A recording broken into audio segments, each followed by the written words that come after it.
Hey everybody, what is going on? Hexlex here. Got another Master Duel video for you. Coming at you with some Millennium Crystron. It has been so long since I've played this deck that I had to come back to it. Plus, we're finally in a state where Lancia is actually not seeing that much play in the meta right now, at least comparatively to the past few seasons. So, starting off with a very thrilling opening hand here. I am going first against Sky Striker, but as you can see, I did not really open a great hand to go first with. Thankfully, it seems like my opponent's hand is going to be all board breakers here, or at least mostly, because they passed right back to me. They could also have a lot of hand traps as well, potentially. So, now that I've drawn a Fistvern, I can normal summon that, send it off for Sulfador effect in order to dump the Smyger in the graveyard alongside the... what is the other one called again? Sulfanier, that's right. And now we can get our plays going with our Crystron inclusion. I'm going to actually use that to add a cluster, because I can get access to my Tristeros via the Sulfanier. Sulfanier effect is going to activate and summon that Tristeros from deck, and now I'm going to go into Ellie Skelly. However, it does seem my opponent is pretty well versed in how Crystron wants to play, because they're going to use the Shark Cannon on my Tristeros in the graveyard, which is absolutely the right time to use this card, as I would be looking to banish Tristeros from my graveyard to destroy my Eleskeletus and summon monsters from deck. However, here I can use Eleskeletus to add back that banished Tristeros and get another search with my Fistvern before I battle set 2 and then pass. One thing you're going to find with some of these games that I'm going to show you here, including this one, is that Crystron is actually not just good at comboing out and putting up some negates on turn 1. It's actually a pretty good grind game deck too, but it does require you to kind of keep on top of your resources and manage the resource loop well. Yeah, I can pretty much confirm here at this point they don't really have access to their Sky Striker plays, and as I suspected, their hand is mostly board breaker style cards. They do have multi-roll plus a face down, so this could prove to be another Sky Striker spell that they could start to loop with the multi-roll. I'm really hoping it's not Widow Anchor, but it could also be maybe another Shark Cannon, maybe Linkage. Could also be just like a droplet or something. Alright, we're going to use the Sulfador in order to set up some plays. Always start by normal summoning Tristeros when possible. That is Disruption Insurance, as if your opponent activates an effect, you can simply chain the Tristeros effect. But if your opponent is like mine here and, you know, knows what they're doing against Crystron, they'll definitely wait to use their Disruption at another point. Now here they're going to negate and steal my Eleskeletus. Again, they're really recognizing Eleskeletus as the big choke point of my combo lines. And I will admit, it was a little bit greedy of me to summon Eleskeletus here. What I thought about doing, and what I probably should have done given they had the face down card, is just gone for Dawn Dragster instead. This card is great against Sky Striker because, of course, it can negate spell and trap cards. So, at the same time, it has to reduce its level by 2, which means that it not only loses attack points, but there's only so many times you can use this effect, right? If I summon it too early, I might, you know, end up losing out on not only its disruption, but also the control I have over the game. So, might have been a little greedy again to summon Eleskeletus there, but I decided to just go for it. Yeah, with the multi-roll, they can reset the Widow Anchor, which I'm a little bit anxious about. Let's see what they top deck here. Okay, they are going to flip up Widow Anchor on my Eleskeletus, using multi-roll to send it off to the graveyard before conceding. Yeah, I was really anxious at that point. I was like, oh no, here we go. It's going to be like engage into, you know, other stuff. But they actually just conceded. This is just, again, one of a couple of examples I'll show you of how Crystron can outgrind even decks like Sky Striker, control decks that are built for the grind game. Crystron is built that way too. It also just has the ability to play turn 1 in combo as well. If you're interested in seeing how this deck combos, I'll go ahead and link my previous video on it, my primer, which I believe includes a combo guide in the description below. Alright, now that I've shown that, let me go ahead and go into the next duel. Alright, here's another pretty back and forth game against P.U.N.K. We're going to be going second here. Alright, let's see what we got for our opening hand. Alright, Fulos Imperm Droplet is pretty solid. I am going to misclick here at the start. I was toggled off and wasn't paying attention. I'll just say it, I was watching YouTube. And I realized, oh, I missed the teleport with the Fulos straw. But I am going to chain Imperm to the Wagon, even though it gives them a draw here. Because if they're teleporting for Wagon, they have other plays, which I can Foolos, but I don't want them to have access to their field spell, right? I don't want them to be able to start special summoning from hand or to start drawing a ton of cards. Again, I'm willing to give them one draw here to stop the field spell from coming down. Their follow-up play ends up being Sharkusai, which I can chain the Foolos to. Again, I should have chained it to the teleport, but I just wasn't paying attention. Now here they're going to Rising Carp. I chose not to imperm the Rising Carp before it activated its effect because I wanted more Foolos draws. And also I can use the imperm later, like against the Xayamine. This will keep them off the, what is the new one called? The Sea Serpent. I'm blanking on the name. Yeah, I'll keep them off of that, and then it'll force them to go into Dragite here. And they can use the Deer Note to, of course, survive the Sharkusai, set 2, and then pass. So it looks like they're looking to have a Spell Trap negate, and then also go into their level 11, which will bounce, pretty much my whole board, since they have 3 level 3 Psychic Tuners in the graveyard, or will once they Synchro Summon. Thankfully, we have Droplet, so I can just send off this extra Golem, plus my Smiger, and not have to worry about it. Gonna lead with the Sengenjin here, see if I can't bait out some of their disruption. They're gonna use a Ghost Ogre. It makes sense that they're on that because it's P.U.N.K. They would have added that off the field spell if they didn't open it, and or if I didn't stop the field spell search. I'm just gonna use my Call By now against it, just to make sure I get some use out of the Call By here. Like, yeah, they might have another hand trap as their last card, but if it's not a hand trap, then I would have really wished I would have used Call By there, so. Now here, I'm gonna go for the Golem, and here is where I realized I made a second mistake. I forgot to put Wedju Temple in my initial build. Whoops. Just a complete slip up in my deck building process. So normally I would have placed Droll in the Spell Trap Zone along with, another Millennium Cardigan into Snake Eyes Doom Dragon, but we're gonna have to make do here. They're gonna use their Dangerous Gabu on my Sulfador, which means I can no longer really set up Crystron plays. I'm also locked into Machine Summoning from the extra deck because I used Sulfador's effect, so unfortunately I can't go into SP Little Knight here. They had an evenly matched, which is really not something that I would expect from P.U.N.K. or really most combo decks, but sure, why not? They'll leave me with just Sengenjin. Thankfully, they don't have anything here. It's just going to be a bit of a top deck war. We're going to draw and then find a Foolos, which I thought about normal summoning after this battle and then going into an SP Little Knight, but I decided, you know what? I'll just leave the Foolos in hand. Maybe they'll remove my Sengenjin that I can hope to draw into a Nibiru or something, right? But thankfully, Sengenjin beatdown was enough to get there. Again, Crystron is able to not only combo out, but also play the grind game really well as well. Alright, let's go into our next duel here. And this next game is going to be yet another one against Sky Striker. I did have some other games against, like, Ryzeal and Malice decks, but, I mean, you know how it is on ladder a lot of the time. Most of the time, I went first, my Crystron plays resolved, and they immediately conceded. Or I went second, I threw out, like, a Maxi, and they immediately conceded. But these games against Sky Striker really highlighted, again, this point I wanted to make, that Crystron is a lot better than it might look, because I think a lot of people kind of judge Crystron on what its turn 1 end board looks like, and I'll admit, its turn 1 end board doesn't tend to look the most impressive, right?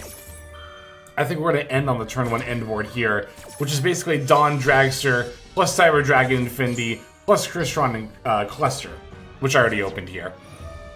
But, as always, again, it's not just what the turn 1 end board looks like, but also what the grind game can do. Because Sky Striker also, if it goes first, is putting out a very minimal number of disruptions. But it's less about the number and more about how effectively you can use them while also continuing to cycle your resource loop.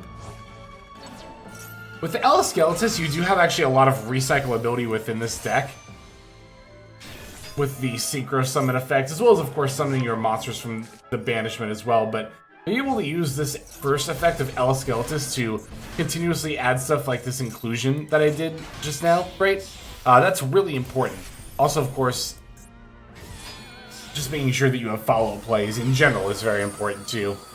But you need to be thinking about not only, like, the next turn, but also, like, the next couple of turns after that. That's true of, like, any card game, but also true of Yu-Gi-Oh! No need to set both droplets here, in case they have, like, Feather Duster or Heavy Storm or something. They actually have Super Poly, discarding Lemnis Gate in order to fuse my 2 monsters into Garura. Now they're going to follow up during the main phase with Sky Striker Mobilized Linkage, and I'm going to chain Cluster in order to destroy the Garura. Might look a little bit weird, does give them a draw, but remember that Mobilize engage, or mobilize linkage rather, requires them to send another card they control to the graveyard. So they're going to get this draw when it goes to the graveyard anyway, and of course here, by destroying the Garura, they won't have another card to send, and I can deny them summoning 0, or whatever it is they're going to summon. Probably 0 to add engage, if I had to guess. So yeah, they do get to draw, but they don't have any more follow-up plays. We're going to just set 3 and then pass.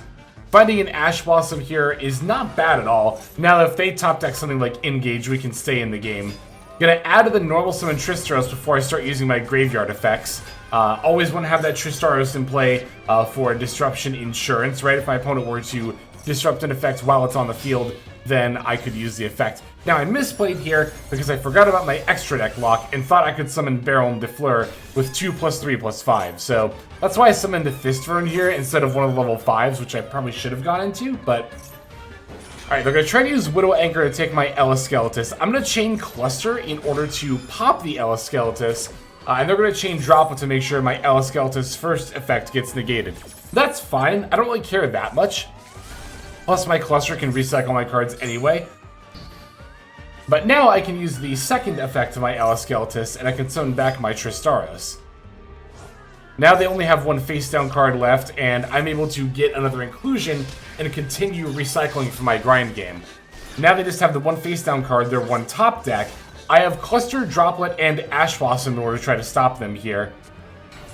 They go to normal summon Rose. I'm going to use Cluster to destroy it. Now they still don't have access to their Sky Striker stuff, and they're going to concede. So, again, you know, against a deck like Sky Striker versus Crystron, if you had to decide if the game goes on longer, which deck would be more likely to win, I and a lot of other people would probably be more inclined to say Sky Striker, but again, Crystron with just the insane resource management, just able to outgrind even a deck like Sky Striker.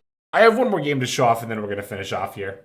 Alright, this last duel is going to be a going second game against Memento. This one's only 2 turns, and actually, if I'm remembering right, I don't even do too much gameplay here. It's going to mostly be me using a hand trap and, yeah, okay, we got Droll and Lockbird against Memento, which tends to be pretty good.